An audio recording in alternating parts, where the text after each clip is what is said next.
देख रहे हैं आरजे न्यूज में आपका स्वागत है।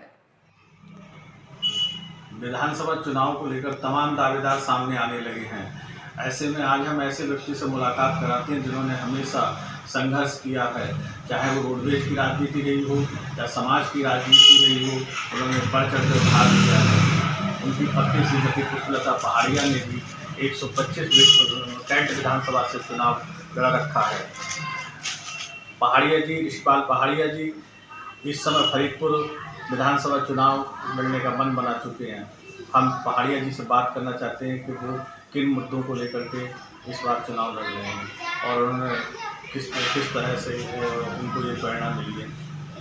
पहाड़िया जी, ये बताइए कि आप जो है किस प्रकार की आपको प्रेरणा मिली है चुनाव लड़ने? देखिए, मैं समाजवादी पार्टी में फाउंडर मेंबर रहा हूँ।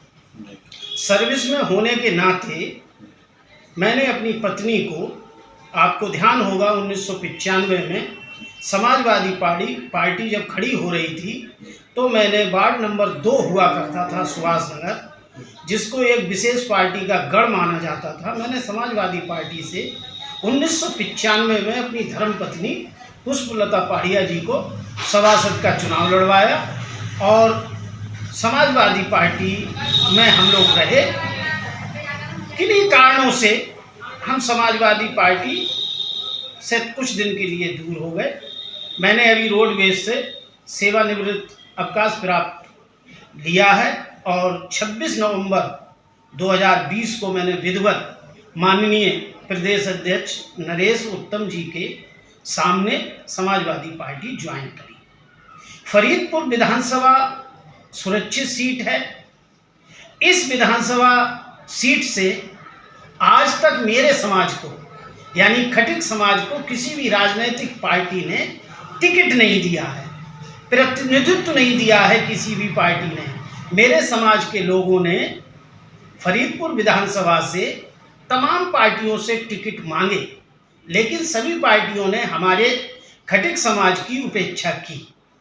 इस बार मैं माननीय राष्ट्रीय अध्यक्ष समाजवादी पार्टी अखिलेश यादव जी से, माननीय प्रदेश अध्यक्ष माननीय नरेश उत्तम पटेल जी से अपनी बात को रख रहा हूं और पार्टी के तमाम लोगों के सामने मैं अपनी बात को रख रहा हूं कि फरीदपुर विधानसभा में खटिक समाज के लोग कम से कम 25,000 से 30,000 वोटर होगा।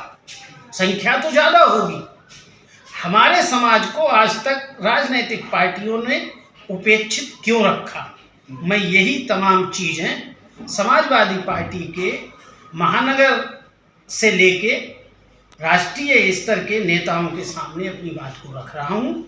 खटिक समाज को उपेक्षित तमाम पार्टियां क्यों मान रही हैं, जबकि बरेली की 9 विधानसभाओं में खटिक समाज हर विधानसभा में हजारों की तादाद में रहते हैं। आप लोगों को मालूम है, बरेली में मैंने मजलूमों के लिए, दलितों, पिछड़ों, अक़लियत के लोगों के लिए जीवन भर सरकारी सेवा में होने के बाद भी ट्रेड यूनियन के माध्यम से मैंने समस्याओं का समाधान कराया। इन्हीं तमाम चीज़ों को लेके मैं माननीय राष्ट्रीय अध्यक्ष जी अखिलेश यादव जी से अपनी बात को रख रहा हूं और रखूंगा। मेरे समाज के कुछ लोग फरीदपुर विधानसभा की बात को समाजवादी पार्टी के नेताओं के सामने रखेंगे। चूँकि 2012 में मैंने अपनी धर्मपत्नी पुष्पलता पहाड़िया जी को 125 कैंट विधानसभा से चुनाव लड़वाया था। वो पार्टी नहीं थी, पार्टी छोटी थी, इसलिए हम ज़्यादा अच्छा रिजल्ट नहीं ला पाए। लेकिन हमको चुनाव लड़ने का, चुनाव मैनेजमेंट का हमको अनुभव है, क्योंकि हम छोटे चुनाव से लेके विधानसभा चुनाव तक लड़ चुके हैं, प्रबंधन कर चुके हैं।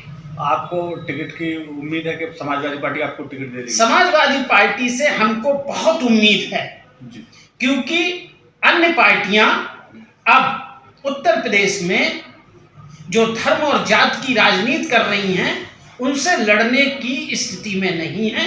समाजवादी ही पार्टी ऐसी है जो विकास के नाम पर, स्वास्थ्य के नाम पर, शिक्षा के नाम पर प्रदेश की जनता को ये सब चीज़ें दे देगी, देती है।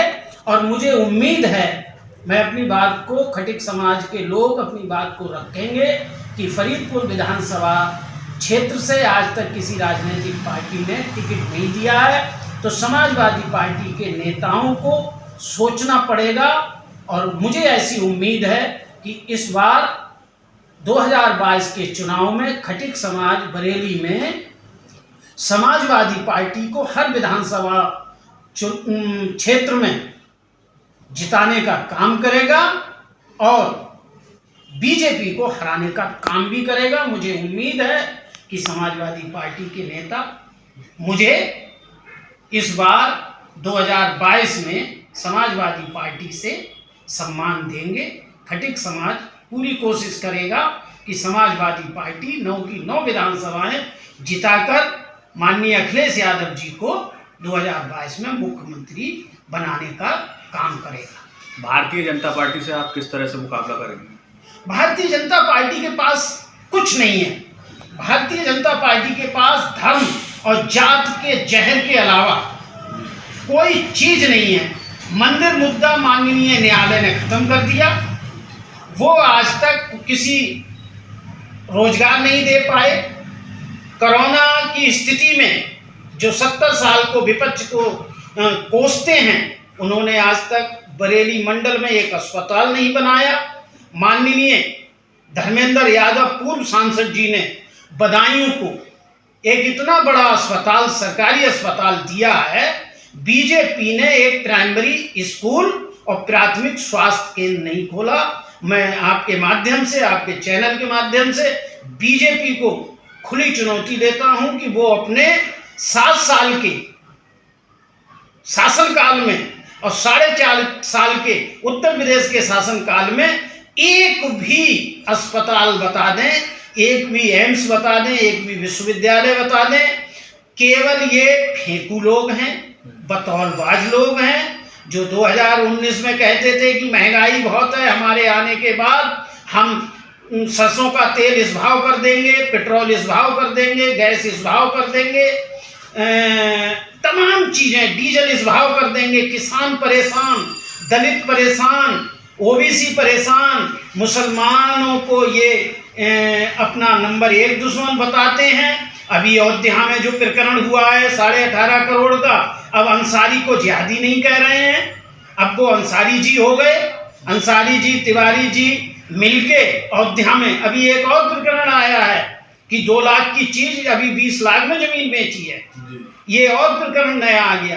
तो बीजेपी आप लिख के ले लें आपके चैनल के। अच्छा, यदि आप विधायक बने तो फरीदपुर विधानसभा के लिए आप क्या कार्य करेंगे? देखिए, माननीय अखिलेश यादव जी विकास के नाम पर एक मिसाल हैं।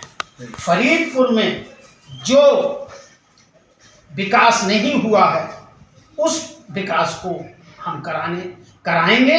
माननीय अखिलेश यादव जी शिक्षा, स्वास्थ्य, तमाम चीज़ों पे फोकस देते हैं। हम भी उसी चीज़ को अपनाते हुए हम फरीदपुर की तस्वीर बदलने की कोशिश करेंगे। ये हमारा वादा है। आप लोगों ने देखा होगा कि जब मैं ट्रेड यूनियन चलाता था तो मेरे समय में कोई भी कर्मचारी परेशान नहीं रहता था। मैं आज नया नहीं हूँ, संघर्ष हमेशा किया है। बरेली की जनता मुझे जानती है, बरेली के सब तमाम 75% लोग जानते हैं बाई फेस, बाई नेम, कि संघर्षशील मैं रहा हूँ और संघर्ष करूँगा अपनी जनता के लिए। ये थे हमारे समाजवादी पार्टी के वरिष्ठ नेता ऋषिपाल पहाड़िया, जो इस समय फरीदपुर विधानसभा से चुनाव लड़ने का मन बना चुके हैं समाजवादी पार्टी से। धन्यवाद।